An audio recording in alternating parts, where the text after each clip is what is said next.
Well, good evening, everyone. My name is Ken Howard, and as Director of the Museum of History, it's my pleasure to welcome you to tonight's program, The Significance of Juneteenth. Our program tonight is being streamed live for those who could not join us, and for those of you who would like to watch it later, it's also being taped.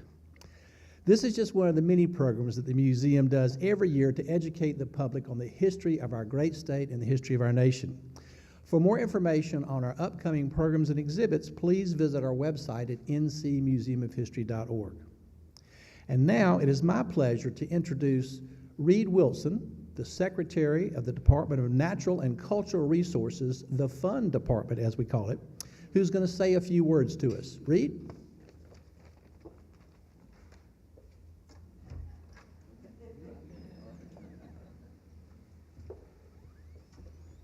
Thank you, Ken.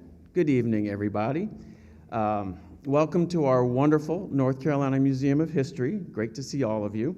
I would like to recognize, before I get going, Dr. Darren Waters. Where are you? Oh, right there. Who is our department's Deputy Secretary for Archives and History, which also makes him officially our state historian. And thank you for all you are doing to ensure that across our department we're providing an inclusive and diverse history of our state.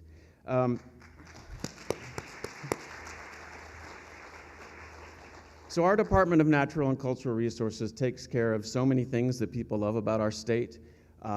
We have more than 100 sites, and all of those places and the ideas they represent, I believe, help create a shared sense of identity among us as North Carolinians. They create common ground, which in 2023 is a really valuable commodity, and everybody is welcome at the Department of Natural and Cultural Resources. So whether it's a park, a zoo, this museum, historic sites, a bunch of other places, do come visit.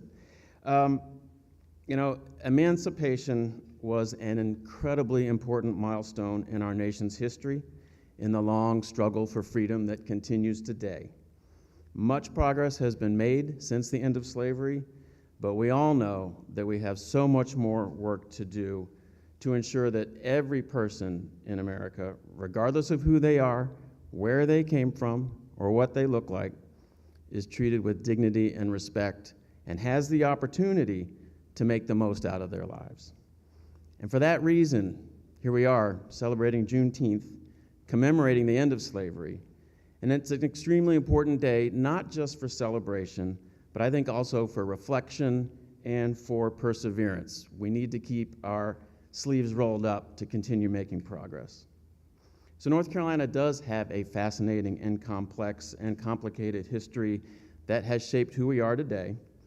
And our department is all about uncovering more stories of people and events so that we can provide a more comprehensive history. Because I think while some of that history is painful and difficult and shameful, we need to understand it so that we can chart a better path forward and build unity based on that shared understanding of our common past. You will hear from Dr. Spencer Crew tonight after the governor. But I just want to say how excited I am that Dr. Crew is here. He's a national leader who has done so much to advance African American history and culture at the national level, but also, interestingly, he has been very helpful to our department as we create a new North Carolina Center on the Civil War, Emancipation, and Reconstruction, which will be built in Fayetteville. He's been a tremendous help and continues to assist us with that important project. So I'm thrilled he's here with us tonight. And now, it is my great honor and privilege to introduce to you someone who truly understands that knowing our shared history is essential to creating a brighter future for all North Carolinians. And he is also someone whose commitment to equality, equity, justice, the ideal of freedom is unmatched. So it's my great pleasure to introduce to you Governor Roy Cooper.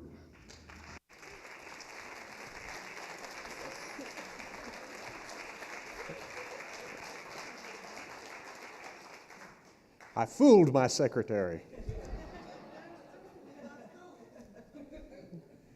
Thank you, Secretary Wilson, for your leadership and the constant striving of the Department of Natural and Cultural Resources to make sure people hear our history and hear it in the right way, and that we honor so many leaders across our state, and particularly civil rights leaders. Ken Howard, thank you for your leadership of this great museum. I'm glad to see my Chief of Staff, Christy Jones, here sitting in the front row, making sure I do things right as usual. I'm grateful for that. And I'm also grateful for all of our state employees who are here, who work so hard for us each and every day. And it's going to be exciting to have Dr. Crew here to talk a little bit about what's happening at the Smithsonian and to answer some questions. But for a few years, I thought about the importance of Juneteenth, and I decided that there really wasn't enough focus and attention paid to it. So last year, I signed an executive order giving state employees a day of leave to observe Juneteenth or another day that was of significance to them. And I appreciate all of you coming here tonight for this important occasion. I do believe that we should look at Juneteenth in three ways. One is a day of celebration, another is a day of reflection, and another is a day of anticipation. As for celebration, obviously we are celebrating not only the abolition of slavery, but everyone actually knowing about it. I think it's important for us to celebrate the significant progress that we have made over the decades, and particularly to celebrate the people who have shown such courage and who have fought so hard for civil rights and who have made such a difference in this country and around the world. And it's so important to celebrate that.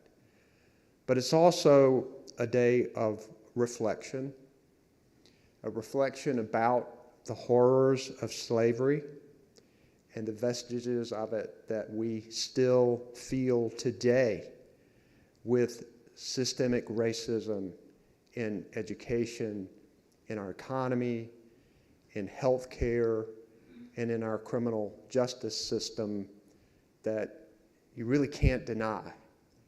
And it's important for us to reflect on that and to steel ourselves, so to speak, to get into the third part, which is anticipation. Anticipation of continuing progress on this journey of the fight against racism and recognizing the pure strength of our diversity and how it makes us richer and better, even now, particularly now, in the face of those who would want to deny or whitewash history or to stifle important discussions that we must have about race and about learning African American history, what it meant then and what it means today. That anticipation, I think, now is more important than ever. And I'll tell you this, I've appointed by far the most diverse cabinet and staff in the history of state government. I think it is the best, because when you bring people together from all walks of life and from all races and backgrounds, you're able to make better decisions for everybody, because we want a North Carolina that works for everybody. So I'm glad that you're here today, and I think it's important that we hear from Dr. Crew, because I'm sure he's going to give us some interesting information. But I am going to walk over to the table, actually, and sign an important document. So I'm going to do that right now.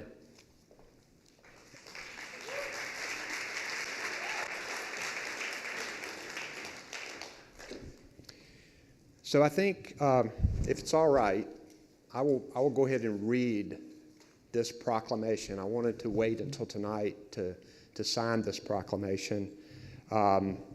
Whereas on September 22nd, 1862, President Abraham Lincoln issued the Emancipation Proclamation declaring that as of June 1st, 1863, all enslaved people in the rebellious states would be thenceforth and forever free.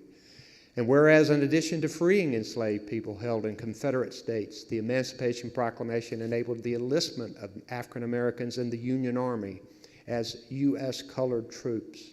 And whereas it took almost 3 more years of conflict and loss to bring about the end of the Civil War and the ratification of the 13th Amendment to the United States Constitution in December of 1865 to officially end slavery in the United States.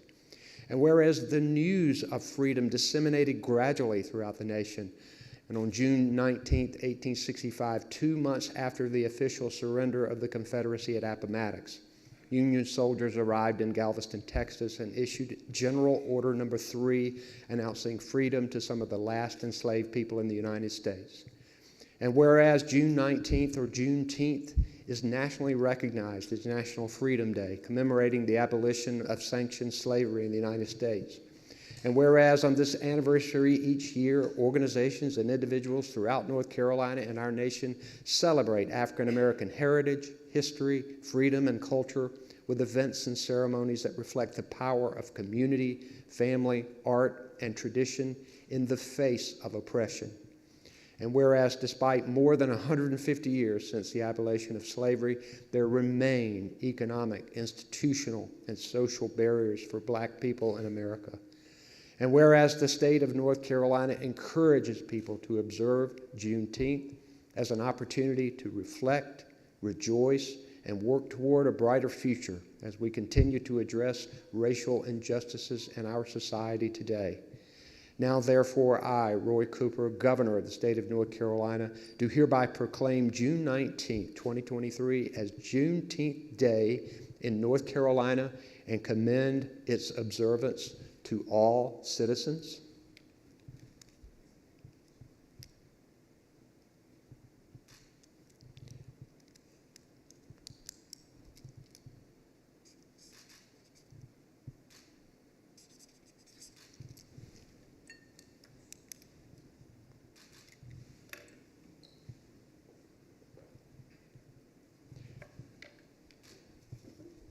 We now have our signed proclamation.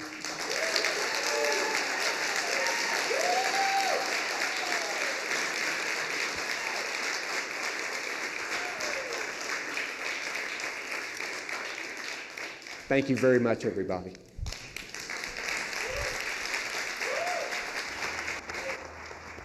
Ladies and gentlemen, Governor Roy Cooper.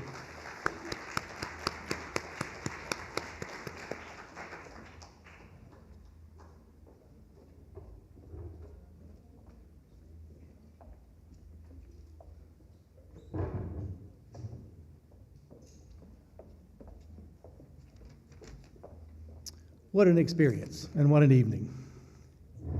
And now it's my pleasure to introduce tonight's speaker. Dr. Spencer R. Crew has worked in public history institutions for more than 30 years. He is currently the Clarence J. Robinson Professor of History at George Mason University and the Emeritus Director of the National Museum of African American History and the National Museum of American History. Previous to Mason, he served as the president of the National Underground Railroad Freedom Center for 6 years and worked for the National Museum of American History at the Smithsonian for over 20 years. 9 of those years he served as the director of the National American History Museum.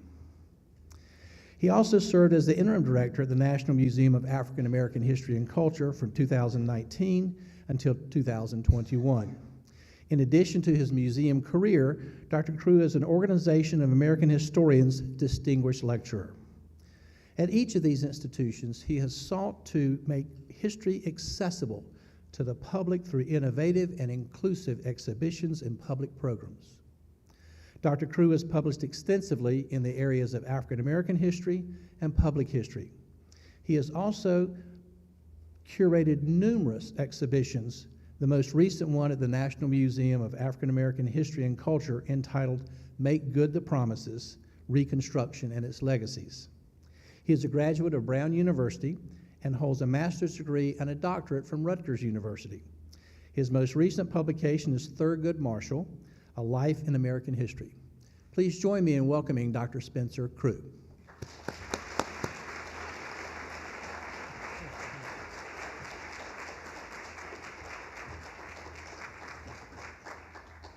Good evening. Thank you all for coming this evening. It's really a pleasure to be here to talk about Juneteenth, because at its very base, Juneteenth is a discussion about freedom and about what freedom meant to those who were enslaved, but also what freedom has meant for this country in terms of how it's evolved and what it needs to continue to sort of try to reach in terms of the way that it operates.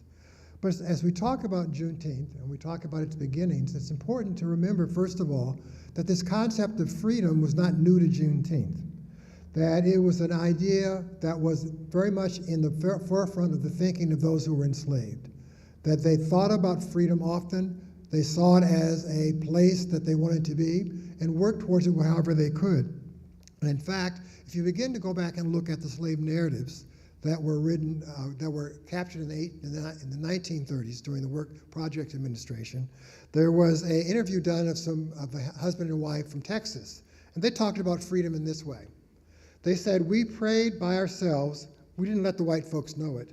We prayed a lot to be free, and our prayers were answered. Freedom finally came to them." And I think this is what Juneteenth is all about. It's a very significant occasion, and it is a celebration of freedom and the end of slavery at the end of the Civil War. It's a moment when the lives of those who were enslaved was changed dramatically, and for the better and for the long haul. It is what has allowed, I think, this celebration to have so much vibrancy and continue to have a life to it in the years after this happened. And I think it also talks to how it continued to grow from its humble beginnings in Texas to now we have a national celebration of Juneteenth. That's what brings us here today and what keeps us all excited about what it stands for. But I'm a historian. So unfortunately, as a historian, you have to listen to the history of Juneteenth, because I can't help but make sure that I've sort of given you the full picture of it and you understand the roots of this idea and this concept. And I think where we have to begin is, let me find here we are. Need to begin is at the very start. And I think the first thing to think about, let's see, here we go. This is Juneteenth, is that many of us are aware of the fact that the Civil War ended supposedly when Robert E. Lee surrendered to Grant in Virginia. But the reality is that when Lee surrendered, he only surrendered the Army of Northern Virginia. He didn't surrender the entire Confederate Army. And as a result, a number of battles continued to take place after that surrender was signed and delivered. And a number of these battles took place in the state of Texas. There was even a battle fought near Brownsville, Texas in May of 1865, where Confederate forces actually defeated Union forces at this battle. So it continued to rage on for quite a while. And I think this is what brings us more to what happens in Texas. That it takes a while for Union forces to reach victory in Texas. And it really is the Battle of Galveston Bay that brought about the final victory for the Union forces in the state of Texas. And so as a result, it is on June 19th that the Union soldiers, led by Major General Gordon Granger, landed at Galveston, Texas after the Battle of Galveston Bay.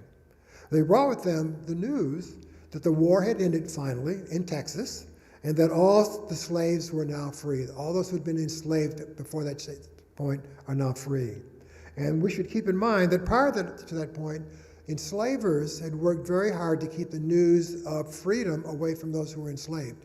Not to believe that those who were enslaved didn't know about it, but the reality was it didn't matter because it was not allowed to have impact right there in Texas. So as a result, when Union troops arrived in 1865, in June of 1865, this is the time when freedom and the idea of freedom actually has application in the state of Texas. as the enslavers have been working to keep this from happening, if you think about the history of what's going on in Texas connected to the Civil War, you understand better why this is going on. Because by the middle of 1862, during the Civil War, slavery was under attack, I think, in parts of the Confederacy, particularly in the Mississippi Valley. There was the heartland of cotton development and cotton growth. And in Louisiana and northern Mississippi, you began to have battles taking place. And as these battles took place between Confederate soldiers and Union soldiers, African Americans who were enslaved were fleeing to the Union troops to gain their freedom. What they knew is that if they got to the Union troops, they could ask for and receive their freedom.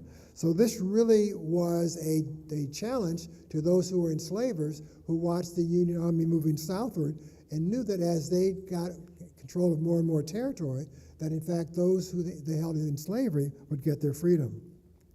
The result of this is that many enslavers began doing what they called refugeeing their enslaved to different places. Thus, essentially, they began moving their enslaved population from these areas in the South, Mississippi, Louisiana, Georgia, and moving them further west. And further west to them was Texas. And in Texas, they believed that either Union troops would never take over Texas, or that the end of slavery in Texas would take a long time to happen, and certainly would happen much later than if they stayed in Mississippi or Georgia. So the refugeeing became a really often used device by enslavers to keep control over those that were enslaved.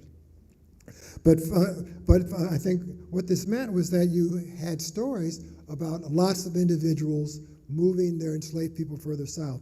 There was a letter and book written by a man by the name of Arthur J. Fremantle, who you see here, who was a British traveler in the U.S. during the 1860s. And he was traveling from Mexico north to Pennsylvania. And as he was moving, he would write commentary on what he saw and what was going on. And one of the things that he noticed as he passed from Louisiana into Texas is that he said he passed lots of trains of individuals heading south. In fact, he said in one of his writings, "We met several planters on the road who with their families and their Negroes were taking refuge in Texas, and after having abandoned their plantations, this time in Louisiana." In fact, he said one day as they were traveling, he saw hundreds of individuals being moved from Louisiana to Texas in the hopes of keeping them enslaved. Historians have estimated that at least 150,000 enslaved people were taken to Texas just in the aftermath of the Battle of Vicksburg in 1863, which was a major defeat for the South. So what's going on is that as the war moves forward and Union troops have more and more victories in Southern territory, slaveholders decide that they're going to move their enslaved people further west and away from the Union lines in order to keep those individuals enslaved for a much longer time. And if you think about 150,000 being moved just after the Battle of Vicksburg, if you think about the entirety of the war and years after 1863, you can imagine how many people are being moved from states like Mississippi and Louisiana to places like Texas. You can guess that what's going on is that the slaveholders did not want to recognize the eventual end of slavery and were trying to delay its ending as much as possible. But the end does come, and it does come to Texas in 1865. And it comes when General Granger and Union troops arrive at what is called Galveston Island with 2,000 federal troops. And they occupy Texas then on behalf of the federal government. One of the first things that General Granger does is to read General Order Number 3, which you see here. And importantly, what it says is that the people of Texas are informed that in accordance with a proclamation from the Executive of the United States, all slaves are free. This involves an absolute equality of rights and the right of property between former masters and the slaves, and that the connection heretofore existing between them shall be between employer and laborer, not a slaveholder and enslaved individual. He makes this declaration on June 19th, 1865. meant that the institution of slavery in the state of Texas was officially ended. And it is estimated that at this time there were about 250,000 enslaved individuals living in that state. And it's ironic that this happens in 1865, 2.5 years after the passage of the Emancipation Proclamation. Anybody know when that happened? Any historians in the audience? What year? 1863. What month? Come on. January 1863. January 1863. Do any of you have churches that have watch night activities? Watch night is all about December 31st, January 1st is when the Emancipation Proclamation goes into effect. So what we're having happen is that while that is put into effect in January of 1863, they are ignoring this in other parts of the South. Because keep in mind, the Emancipation Proclamation does not free those who were enslaved, really. What it does is it says that those places where the Union Army is located and has control, those individuals in that area are therefore free and can have their freedom. Now, what they had as a caveat was that this does not apply to southern-leaning states who do not leave the Union but stay there, like Maryland, like Delaware, like Tennessee. And if they have slavery as part of their institutions, those are continuing to operate. So what the Emancipation Proclamation really does is to offer freedom to those individuals who are under the control of the Union Army. And this meant that the idea of getting their freedom really had to come with Union troops. And you can imagine, if you were a Southern slaveholder and the Emancipation Proclamation is issued and you're in Georgia, you don't care, because it really doesn't have an effect on you. You're not going to do this just because Lincoln said so. In fact, Lincoln is the reason why you've succeeded. So as a consequence, while the Emancipation Proclamation is a wonderful, in many ways, propaganda act, it really does not effectively affect slavery in those places that are still in rebellion against the North. And as a consequence, this idea of freedom really has to come with the arrival of Union troops. You also have to keep in mind that when Lincoln makes this decision to create the Emancipation Proclamation, he really does it at the urging of the other individuals. He doesn't do it easily on his own. He's actually prompted first by radical Republicans in Congress who are pushing him forward, but also people like Elizabeth Keckley, who you see here, who is the dressmaker for Mary Todd Lincoln, and for Frederick Douglass. Both of them had a chance to sit down with Lincoln and really implore him to see this war as more than just a war to preserve the Union, which had been sort of the mantra used by Lincoln to that point. In fact, they said you really need this to make this a war to end slavery. And finally, with the issuing of the Emancipation Proclamation, it really shifts, I think, this idea and this thinking on the part of Lincoln. The other part of it is that he's also pushed into this by the action of the enslaved, that it's not just politicians who are pushing and putting Lincoln into a difficult situation. It's also the actions and decisions made by the enslaved. And probably the key moment that happens really takes place in May of 1861, when 3 enslaved men arrive at Fort Monroe in the state of Virginia, where I'm living and working at present. They were enslaved individuals who were enslaved by a doctor who lived in Virginia. And what he had told them is that he needed them to pack up their bags by themselves, leave Virginia, and go to this strange state of North Carolina, and to support the war effort for the Confederacy there. These 3 men had family in Virginia, had connections in Virginia, and did not want to leave their family. They also didn't want to go further south and support the war effort. So what they decided to do, as you can see in this image, is they go to Fort Monroe in Virginia, not too far from Hampton Roads, and they turn themselves over to the Union Army. They say, we want to be free. We don't want to go further south. We don't want to support the Confederate Army's work. We want to have our freedom. And they're met there by General Butler. Do we have a picture of him? We do. There, Benjamin Butler. And what Butler does is an interesting sort of legal maneuver. What he decides to say is that these individuals are property. And there's some controversy about him taking that position, but you understand why when you understand the legality of what he's doing. If they are in fact property that is being used to help the Confederate war effort, they can be confiscated by the Union Army and therefore taken away from use by the South. So what he decides to do is to declare these individuals confiscated property. I don't want to get the right word for it. I'm just sort of, it left my head. Contraband. Thank you. Okay. He declares them contraband of war. And basically this means as contraband of war, he has the right to commandeer them and not allow them to be used to support the Confederate Army effort. So this way he brings them into the Union Army, and he then assigns them to the Quartermaster General to give them a chance to have their freedom, but also now to work on behalf of the Union Army. Now when their enslaver comes to his camp and demands the return of those individuals, he refuses. He says because they're contraband. But he does say, I'm happy to give you a receipt for your property, or if you're willing to give loyalty, sign loyalty to the Union Army, I'll think about it different.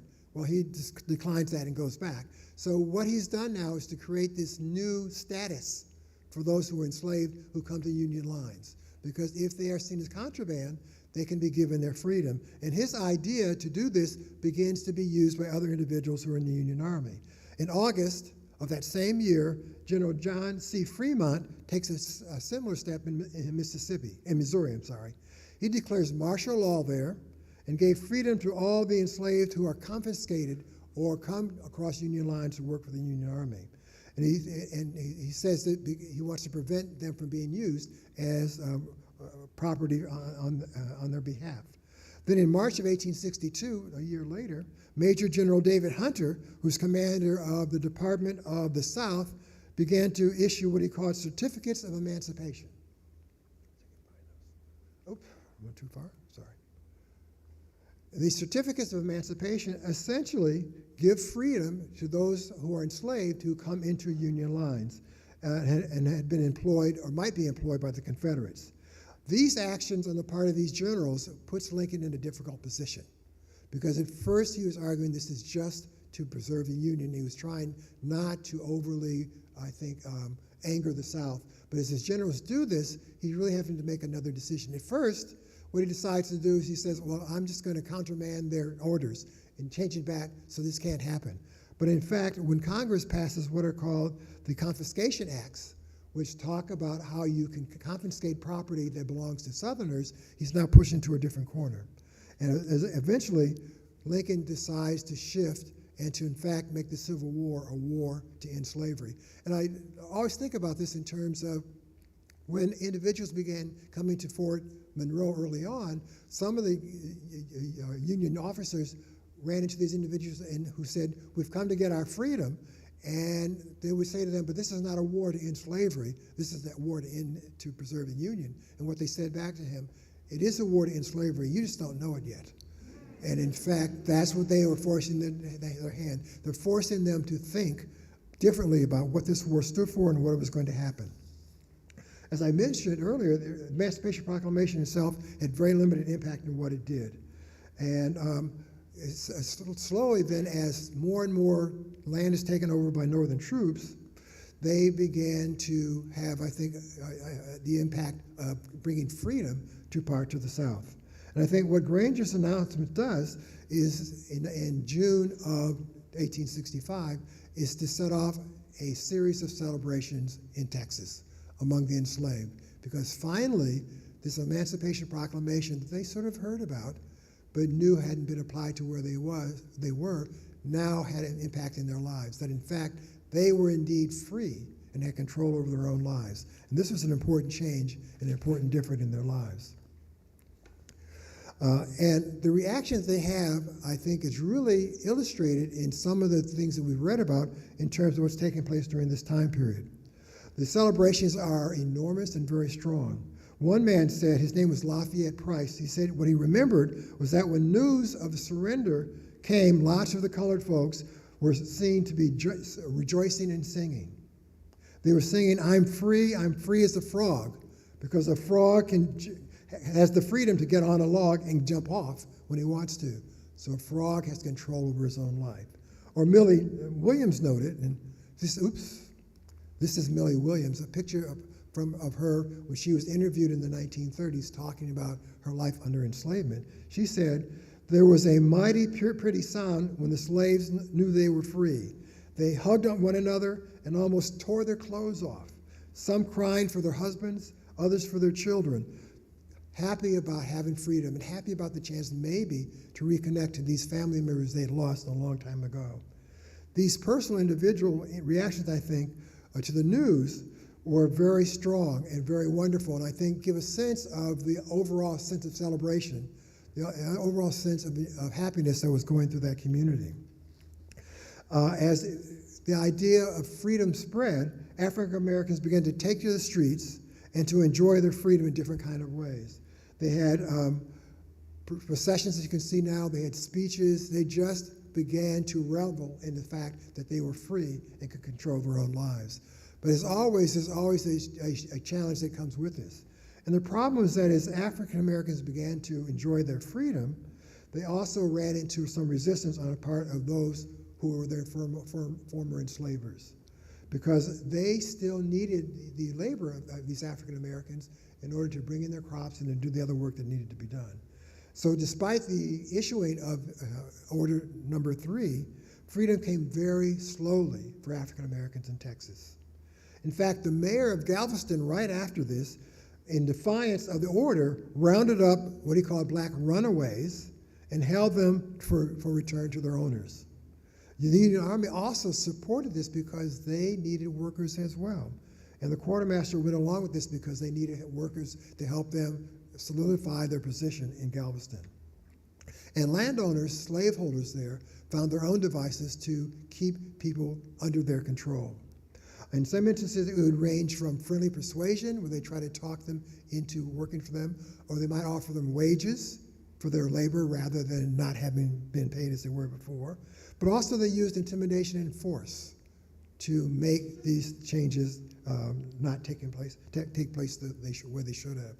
There are stories of individuals being chased down and shot, stories of individuals being hung for having the audacity to want to have their freedom.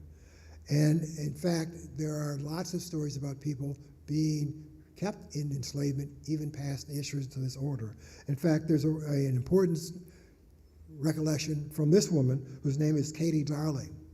And she continued working for her mistress, who was her enslaver, for another 6 years after the issuance of this General Order Number 3.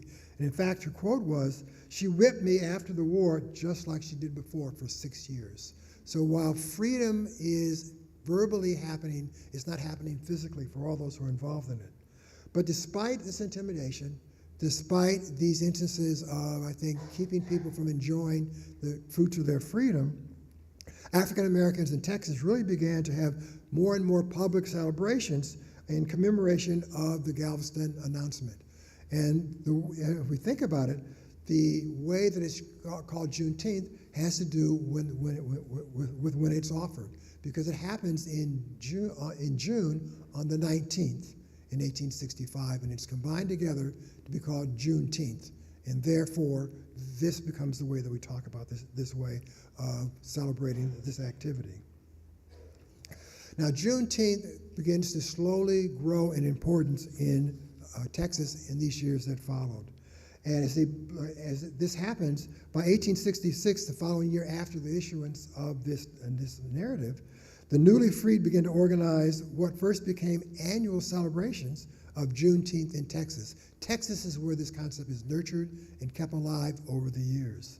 The history of the first celebrations that happened in the years that followed were really pretty exciting. And again, we have a quote from an individual who was around or talked to his father during this time period. His name was Charles Morgan. And what he said was that, according to him, the way it was explained to him by his father was that the day that they were told that they were free, my daddy told me that they whooped and they hollered and they bore holes into trees, stuffed it with gunpowder, and then lit them and blasted them in celebration of their freedom. So you really get the sense of how excited and how exuberant people were about this, and how they celebrated this in important kinds of ways. I think it was a freedom event well worth remembering, a freedom event well worth commemorating, and an event that people wanted to keep alive and keep in the forefront of people's thinking, at least in Texas, in the years that followed.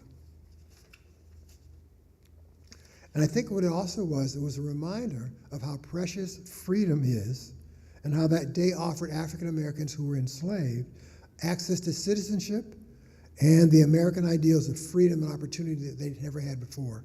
A chance to be citizens and to have possibly have the rights of citizenship. From that point onward, Juneteenth became a major day of celebration within the African American community of Texas and in parts of nearby Louisiana. Juneteenth celebrations usually mark the day, that day with a parade, which gave African Americans an opportunity to publicly rejoice over their independence, which often made those who lived near them, their white counterparts, very nervous. And in fact, as they got dressed up for these occasions and celebrated, and I think really expressed themselves and their sense of freedom, it caused concern in other parts of the community. And what would happen during these celebrations, and why they were so, I think, so strong, is that you would have full days set aside to celebrate Juneteenth. And you would have different kind of activities taking place. For example, you might have church services. Where are we here? There we go, okay. All right, as I said, you'd have these celebrations that took place where people really would parade and really want to see this day as a very special day. And these special days would involve all kind of public presentations. Particularly, you'd have speeches made by ministers and by important politicians. And you'd also have celebrations that took place in churches throughout the South. You can see this one program that was done by a Baptist church. And basically, what they would do at these services, as I said, give speeches, and they talk about freedom. They talk about how things had changed as a consequence of this celebration. And also, they reminded them how important freedom was for that community. And they would do such things as I said, to give speeches, they would give songs, they'd sing gospel music, they would give passages from the Bible. And later on, as they continued to grow, they also would begin to use Lift Every Voice and Sing as an important anthem to use during these celebrations. It's commonly now referred to as the African American National Anthem. And it really speaks to the connection of African Americans to this country, to the sacrifices they've made, and to how important it is to be recognized and to be treated fairly by the nation that is their homeland. As this continued to go forward, as I said, there was a reaction in the other community about the concern about these celebrations that were getting larger and larger and more, I think, strong in their impact in these communities. There were steps taken to try to corral these and not allow them to unfold. And in fact, they began to ban them from public places in some of these locations. So in response to this, what happens is that African Americans begin to try to find places of their own that they can control. And they began to buy land that they could use as a way of having their celebrations in places that they wanted to have them and control themselves. In fact, they began to, in fact, create areas, parks, where they could do this. The first of these really took place in Houston, Texas. And there in 1827, as we get into the 20th century, two ministers of churches there began to create an organization with the idea of providing a space where African Americans could control their own lives. And part of the reason that they were getting pushback originally is because these celebrations became very large. There are newspaper reports in Texas and in Houston, one celebration that had 30,000 people who showed up for the activity. So that local officials were getting a little bit nervous about this and thought that maybe we need to do something to control this. But also they were in the midst of having segregation as a way of life grow in Texas and in the South. And this was a way, again, to have better control, or more control, they felt, over the lives of African Americans. In response to this, I talked about earlier, you began to have steps taken to countermand this effort to control or to prevent these celebrations from taking place. By the late 1870s, you begin to see these efforts bear fruit in different parts of Texas. For example, as you see this image here, this is Emancipation Park in Houston, where people are gathering in 1880. Now, the background to this is that two ministers in Houston, Jack Yates, who's the pastor of Antioch Baptist Church, and the Reverend Elias Dibble, who is the minister of Trinity Methodist Church, created a group called the People's Festival and Emancipation Park Association. And what they were able to do is to raise $1,000 and to buy 10 acres of land just on the outskirts of Houston. And this became their land they can control to do the things they wanted to. This land they then dubbed Emancipation Park. And they were able to keep control of this land well into the 20th century until finally it became part of the park system of Houston. So you see that the push now is, if you're not going to allow us to be a part of your community and do things there, we're going to create spaces for ourselves in which we can have our celebration. In particular, we can celebrate Juneteenth in the way that we want to. Now, this effort in Houston is duplicated in other parts of Texas. In a town just outside of Dallas called Mexis, in 1898, they created what they called the 19th of June organization. There they also bought 10 acres of land and next to the river there, and they called it Booker T. Washington Park. So you begin to see more and more where this is happening. It also happens in Austin, in Travis County. Let's see here.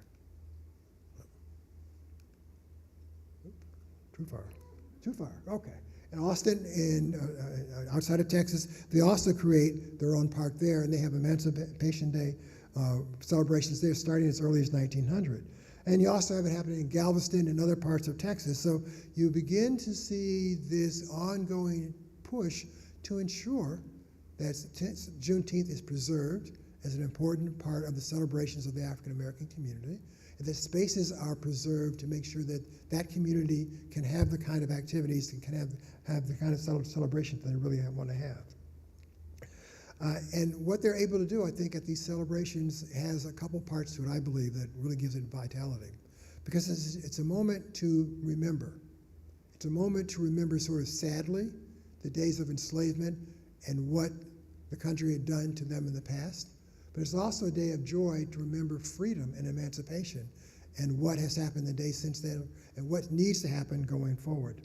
By 1919, Juneteenth had become a very firmly established activity for African Americans in Texas. It was so important at that point that even white employers began to give their workers the day off for Juneteenth. And they had parades all over the state in different parts of Texas, and it really became more and more of a statewide celebration. And in fact, by the 20s and 30s, Juneteenth celebrations became even more commercialized, which I guess is a sign of acceptance in American society. You could see in newspapers, African American newspapers and others, sales on Juneteenth Day, and things urging people to buy on June 19th. So that you really are seeing this grow and mushroom and become part of the ethos that's taking place in Texas, not only in the black community, but also in other parts of the community as well. Over the years, what happens, though, is that this celebration, this very important time in Texas, begins to spread to other parts of the country. That people in Texas are migrating and moving as part of the migration movement, especially during World War II. And they're moving from Texas to Louisiana, Texas to Arkansas, and Texas to California. And as they move to these different places, they take their celebrations, their excitement about the idea of Juneteenth with them, and you begin to see these celebrations showing up in different kind of places. It subsequently reached, as I said, Louisiana, Oklahoma, Iowa, and California. In fact, San Francisco has one of the largest Juneteenth celebrations nationwide outside of Texas, as early part of the 20th century. So you can begin to see that it's growing in impact and growing in its importance within African American communities, not only in Texas, but in other parts of the world. It also began to show up in other places like Florida and even in Virginia, where I live. So you really think that it's beginning to move and becoming a part of the American background. But unfortunately, what happens is as you get into the middle part of the 20th century, around 1950 and the 1960s, enthusiasm, or at least focus on Juneteenth, begins to wane a bit. And in part, it has to do with the growth of the civil rights movement, because the civil rights movement is pushing for a coming together and a greater connections between the communities, and not so much pushing for these separate celebrations for the African American community. So that by the 1970s, interest in Juneteenth is sort of waning, except in Texas. But what happens around 1968 that changed this is an important sort of national activity that takes place. And that is the Poor People's March on Washington, D.C. Some of you may be old enough to remember that. Many of you may not be. But what was important about this was that it was part of Martin Luther King's I Have a Dream speech, in which he wanted the plight and the struggles of those who are less fortunate in this society to be recognized, and to try to convince Congress to pass legislation to support the poor, to support those who are struggling. And in order to do this, what they do is create a campaign to bring people to Washington, D.C., to have them camp on the National Mall to dramatize the plight of these individuals and to put it in the face of Congress. The unfortunate part of this is in 1968, King is assassinated. And this sort of takes a lot of the momentum out of that movement and out of the camps that are created on the Mall in Washington, D.C. And it begins to lose its momentum. Finally, it's decided by Coretta King and by Abernathy, his lieutenant, that this is not having the kind of effect we wanted to. We want people to go back home and to do more work in their own communities. So they decide to bring an end to the Poor People's Campaign on June 19th, 1968. And they do this consciously. They understand the importance of June 19th in Texas, but they also understand the larger import of the idea of June 19th, that it stands for the importance of freedom. It stands for the importance of recognizing those who have been unrecognized and really making sure that their concerns, their ideas are also kept in the forefront. So when the Poor People's Campaign comes apart and people go back to their home states, they also take the idea of Juneteenth with them when they go to these locations. And you now begin to see these activities showing up in other parts of the country as people decide that Juneteenth is an important date for us to keep in mind, an important concept for us to continue to keep alive. During this time, celebrations begin to show up in places all across the country. I think I went too far again. Oh, okay. You begin seeing it, as I said, in different parts of the country, in Ohio, but also some of the largest ones take place in places you might not expect it. In Minneapolis and Minnesota, and in places like that, you have very large Juneteenth celebrations. In fact, the Juneteenth celebration, I think in Minneapolis, has 25,000 people who show up for the celebration. So that you really are seeing this concept and this idea grow in importance in the years that follow. In 1979, finally, Texas decides to officially, as a state, recognize Juneteenth. And they make it a state holiday. And they pass, as I said, they passed this legislation in 1979, and the governor signs it into law. And this becomes the first state to recognize officially Juneteenth as part of its celebration. Since then, since 1980, 49 states, including North Carolina, have, and the District of Columbia, have passed legislation making Juneteenth an official day in these states. And finally, as we all know, in 2021, President Biden signed into law the Juneteenth National Independence Day Act. And it creates a federal holiday in the celebration of Juneteenth in commemoration of that date. This is the first federal holiday signed into law since Martin Luther King Jr.'s holiday was signed into law in 1983. So this is really a very significant sort of connection. So I think as we think about this, what we have to keep in mind is that this marks an important change in the way that things are going. And I want to point out to you, let me see if I can get this pointed over. This woman here, her name is Opal Lee. And she is in many ways credited with the person who really helped make this push for a national holiday move forward. She's from Texas. She's in her 90s. And what she did was she remembered how this was celebrated during her childhood, and she began walking through different cities to raise consciousness about this. She began in her hometown of Austin, Texas, and began to do it in other cities across the country, and along the way gathered more and more support from celebrities like Oprah and others. And this helped, I think, bring the attention to this idea. And eventually it results, again, in the signing of this law by President Biden in 2021.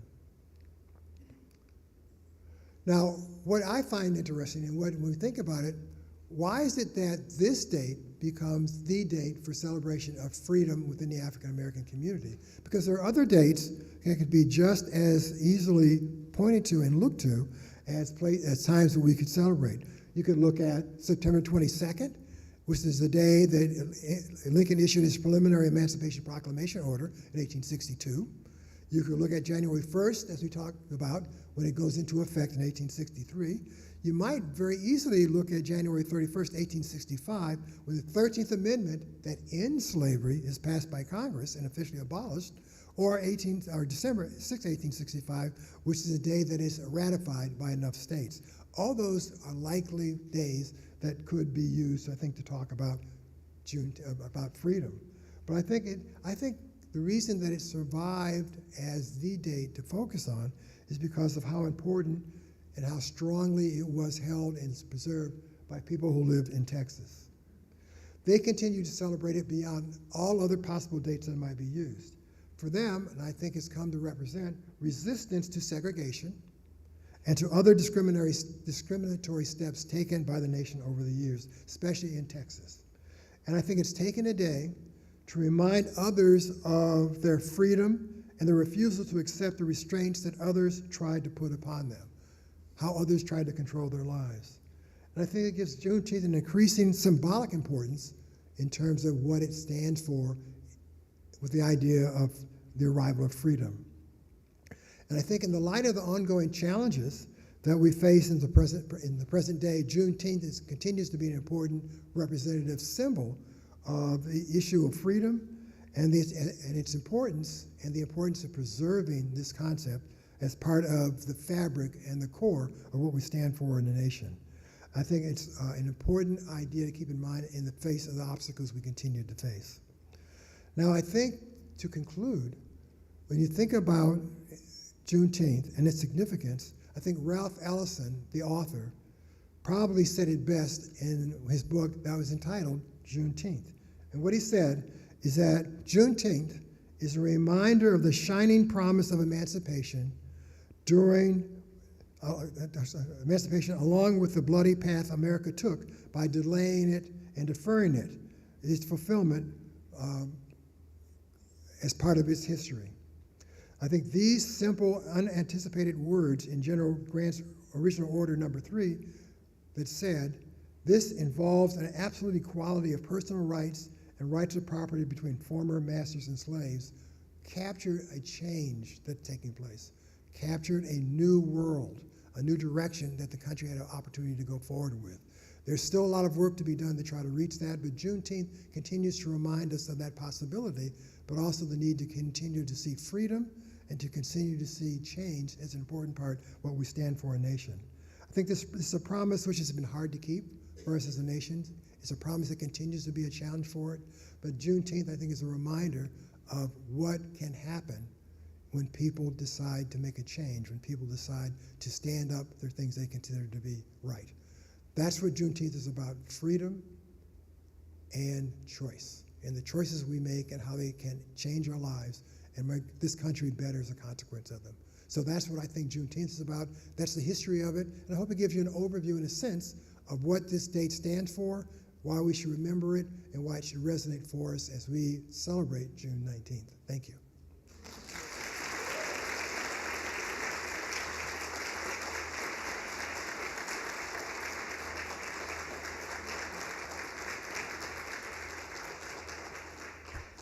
We can do questions if you want, if you're still awake. Just raise your hand. Thank you very much. Very informative. Appreciate the presentation. You probably saw the news recently about Ta-Nehisi Coates' book being banned from a AP language arts class in South Carolina, in part because students said they were uncomfortable about reading this kind of history. Besides vote, first of all, a question is, you were talking about the trajectory of June 19th and especially signing it into as a national holiday, fantastic.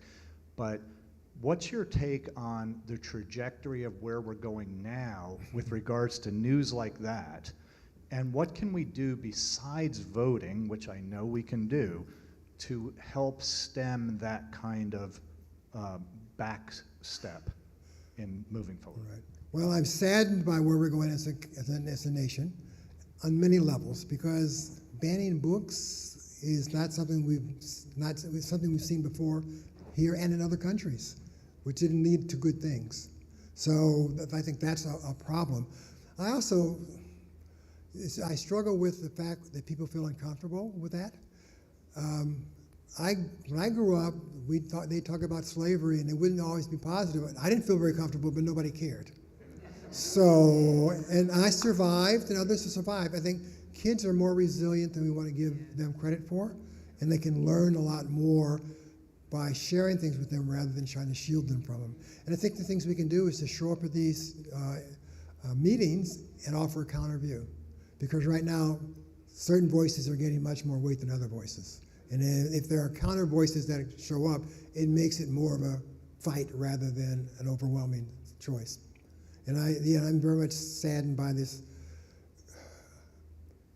selective choice of what books are not good, or what stories are not good. I mean, I think about there's a story, and I just blank on her name, of the little girl in New Orleans who integrated the schools there. Does anybody remember her name? Ruby Bridges. There were parents in Tennessee who didn't want to read her story because they think it made the kids feel uncomfortable and didn't have any uplifting part to it. I'm thinking, did you read the whole book? Or did you just look at a certain part of it? Or did you read the book at all? And I think that's part of the problem. Even in Virginia, there was a parent who was complaining. So the question was, have you read it? Well, no, but I've heard this. And that's the problem. They just sort of, social media, you get a sliver and you decide that that's the whole story. So we've got to sort of push back on that.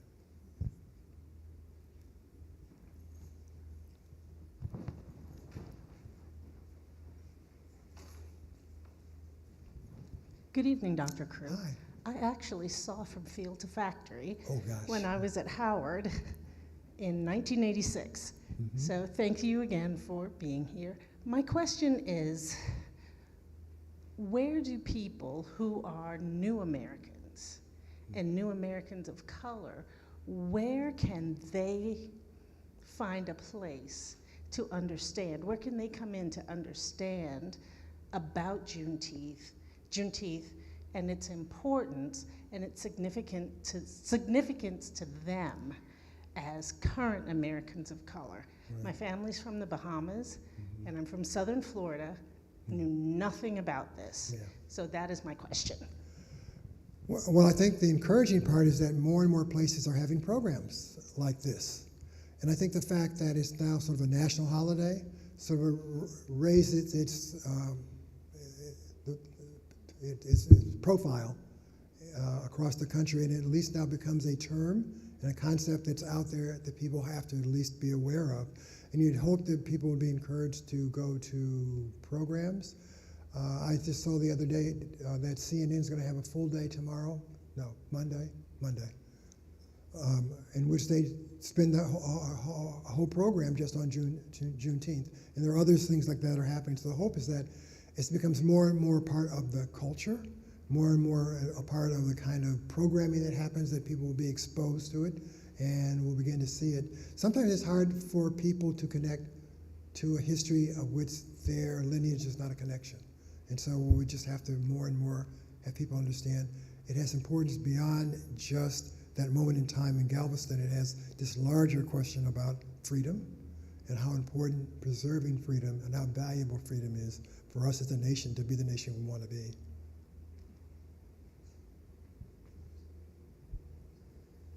So thank you for that presentation. It was very nice and very informative. I had a question specifically related to North Carolina, and you kind of talked about how people in Texas were migrating and spreading this celebration elsewhere, and you mentioned examples in Virginia and California. Were there any specific examples in our state, or is that too specific? Yeah, I don't have a specific example to offer to you. What I do know that Emancipation Day celebrations take place in the state. I actually have a graduate student who's doing some of her work on African American fairs in North Carolina, in which part of what they're talking about is the whole issue of freedom. It may not be Juneteenth specifically, but it is pushing the idea of freedom and emancipation. And as I said, Watch Night is not just a Texas thing. I mean, I'm in Virginia. I lived in Maryland for a while. We'd had Watch Night in our churches, and the whole idea is to think about the Emancipation Proclamation and what it represented in terms of the history of the African American community, but of the nation. If I may, just to follow up, we still have questions. Earl Imes, who's the museum's curator of African American history, is doing some research on the topic to try to look at early Emancipation Days here in North Carolina. We have not found a good photograph. We're sure they're out there. We found some from Virginia, a wonderful one in Richmond from the late 1880s all the way up to the early 1900s. Be careful of that one. That's an Emancipation Day and Juneteenth. Yes, not mixing them up. Yeah, right. Yeah. Right.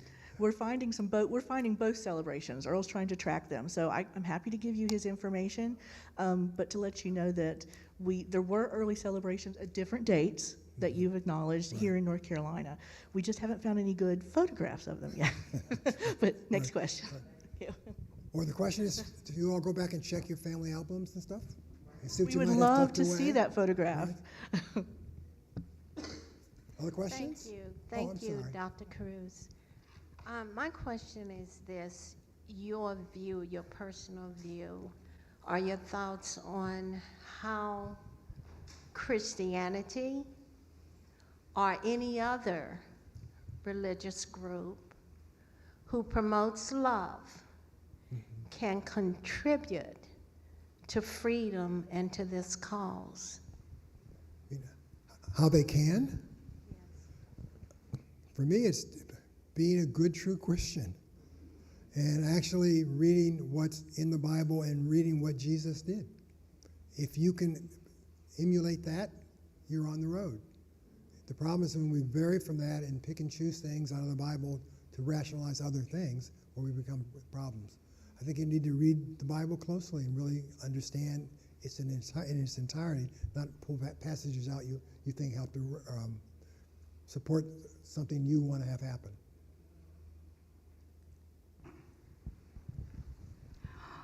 Yes, I am Denise Fitzpatrick, and I am a fighter for civil rights. I am with the ACLU as well as an advocate due to passion. And when you speak about the Bible and what can be done as a Christian, first of all, the Christian has a command. The Bible has commands in their utterance and his orders. And right at Proverbs 31:9, if they're true Christians, it seems as though they would know the scripture at Proverbs 31:9 says, stand up. It says, get up, speak out. It says, judge righteously or fairly and defend the legal rights of the lowly and the poor. That is what they could do if they're a true Christian, to show the love, to obey that command. We have a lot of illegal housing discrimination going on against members of a protected class, which are supposed to be protected from the illegal housing discrimination. We don't have enough advocates.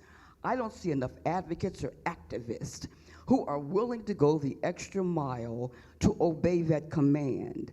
When we think about Juneteenth and everything, a lot of the younger generations, they see what's happening now, and they don't focus so much on what happened way back then, even though we can celebrate and we can see the importance of it.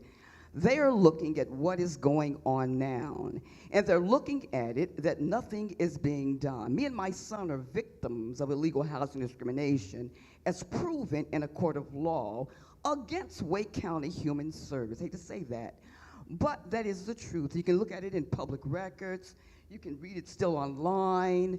We are having issues finding enough people that care enough to stand up and collaborate with us in speaking against illegal. We need more people that are interested in it. And we go to the churches and all of that. They don't have the interest in it. We don't see very many of them stand. There's not very many of them doing anything. I've spoken with the city council. I'll be speaking with the board of commissioners and all of this stuff. But we do answer a question. We need true Christians to obey that command. They need to stand up and speak out and defend the legal rights of the lowly and the poor. Thank you.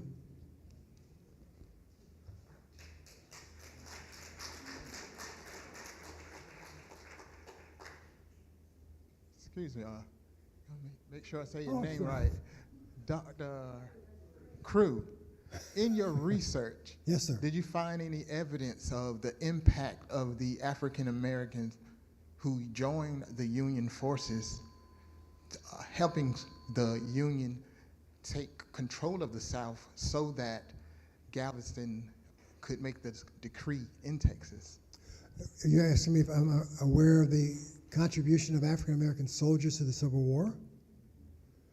The very short answer is it wouldn't have been won without them, because the war was not going well. Manpower was getting short, and it was the decision to allow African Americans to become soldiers that helped turn that tide. So I think the short answer is they were critical to the success of the Union Army.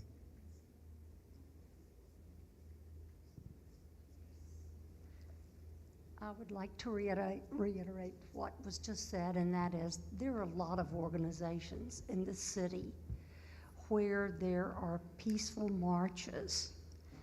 And I would challenge everyone here to not just learn about the history, but get out and support these groups that are trying to bring the issues forward.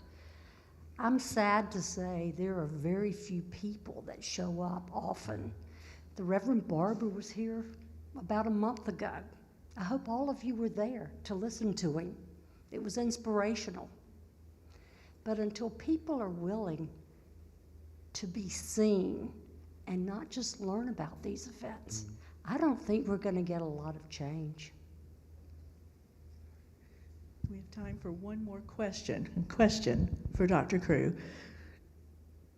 I know we have some interesting comments that we can all appreciate. Thank you. I have a question for the proclamation from General Granger. Yes. Well, so the last part said, don't go anywhere, just stay where you are and work for wages. Mm-hmm.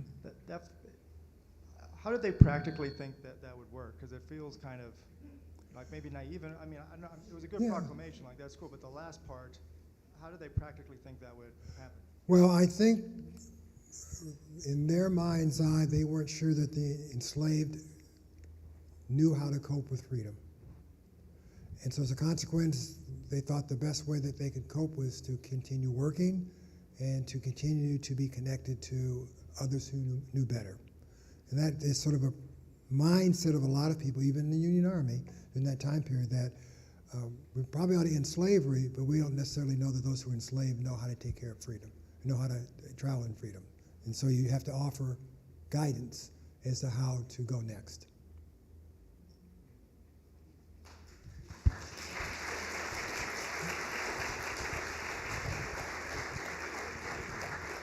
Dr. Crew, thank you very much, and for your time tonight and for a really interesting talk. Thank you very much. The museum continues to honor Juneteenth on this Friday, June the 16th, from noon to 4 o'clock here at the museum. We're going to celebrate Juneteenth with meet members of the Battery B 2nd Regiment United States Colored Troops, the light artillery reenactors, and they're going to discover the legacy of U.S. colored troops. Please come join us with them. As Dr. Crew said, if it wasn't for the U.S. colored troops, the war may have gone a different way.